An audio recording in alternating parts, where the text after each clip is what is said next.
Hello and welcome to the part 2 of this video series on letters of recommendation. When a student decides on a career path, many questions may come his or her way. It is always advisable to find the correct answers to all your questions before you move ahead. You'd find all the solutions to your frequently asked questions about letters of recommendation in this series of videos. In part 1 of the video series, we answered questions like what is a letter of recommendation, which programs need them and why, what is the ideal quantity, and similar other questions. You could revisit that part on our channel. Let's get started with more answers. What is the process all about? Well, the letters of recommendation must be submitted in two different formats, depending on which format does your program make compulsory.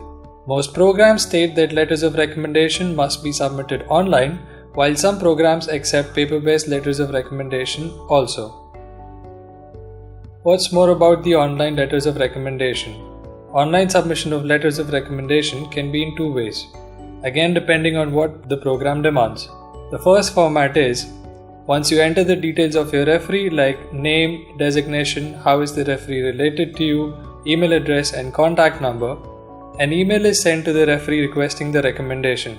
Most programs send the email as soon as you enter the referee details. Some programs send the recommendation request only after you pay the application fee and submit the application. The second format is, the program gives you an email ID to which your referee must send a PDF of his or her recommendation confidentially. Does that mean the referee must send an encrypted file? No. The referee has to simply send a scanned copy or a PDF. So what does the scanned copy mean? Many referees type a recommendation, print the recommendation on official letterhead, sign the official print and then scan it for future use. The scan in this case must be a color scan in at least 150 dpi to ensure proper readability of the letter. Can you not send the scanned copy on behalf of the referee?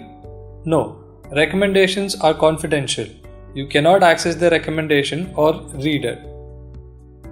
So while filling the referee details, they ask do you waive your right to access the recommendation.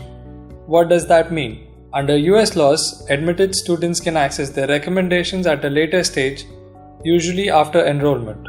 If you waive access, you will not be able to see the recommendations. If you do not waive access, you can see the recommendations later on. The question is, why would you want to see your recommendations? Because you would not know whether or how much it affected your admit. And if you do not get an admit, you cannot access the recommendation anyway. So it is a trivial thing. You should ideally check, yes, I waive my right to access the recommendation because it preserves the sanctity and confidentiality of the process. Anything more about the online recommendation? Yes, your referee must submit organizational ID. If your referee has since changed organizations, that is if someone who was your professor or your reporting manager 2-3 years back has since moved to another organization, ask him or her to still submit an organizational ID. The change of organization can be simply explained in the text of recommendation. If the referee provides common email ID such as Gmail, Yahoo or Hotmail account, such recommendations are likely to be cross-checked for authenticity. In such a case, please ask the referee to provide official evidence, usually through a LinkedIn profile mentioned in the recommendation or the university page which shows that the referee's official email ID is a non-organizational ID, in order to avoid any future hassles. That's it for part 2. If you have more doubts, you could either wait for the next part or comment below. We will get back to you as soon as we can.